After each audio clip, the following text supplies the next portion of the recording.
And the Americans whose savings fuel these companies often have no idea that investing in mainstream financial products means supporting China's military or human rights atrocities. Even though Americans might not know what these companies do, the government does. They put them on blacklists because of their activities. The Aviation Industry Corporation of China is leading the PLA's efforts in the race to field the next generation stealth fighter jet, a race which military analysts say the United States is losing and China is winning. The China National Nuclear Corporation describes itself as a leading element of the National Strategic Nuclear Forces, and Americans' retirement dollars help fund these forces. Moreover, the Department of Homeland Security considers Xinjiang Daqo, a component manufacturer in the solar panel supply chain, as a quintessential example of a company using forced labor in Xinjiang, and Americans are invested in 2 of its subsidiaries.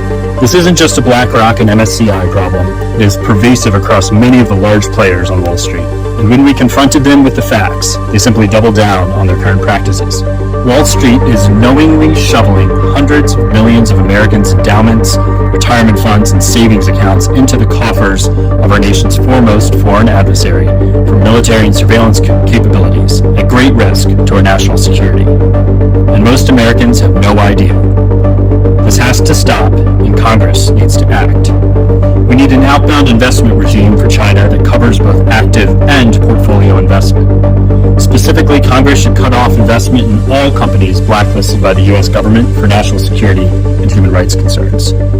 Congress should also require U.S. public companies to disclose investment risks in China to their American clients and protect American investors by requiring PRC firms operating in the U.S. to comply with our laws.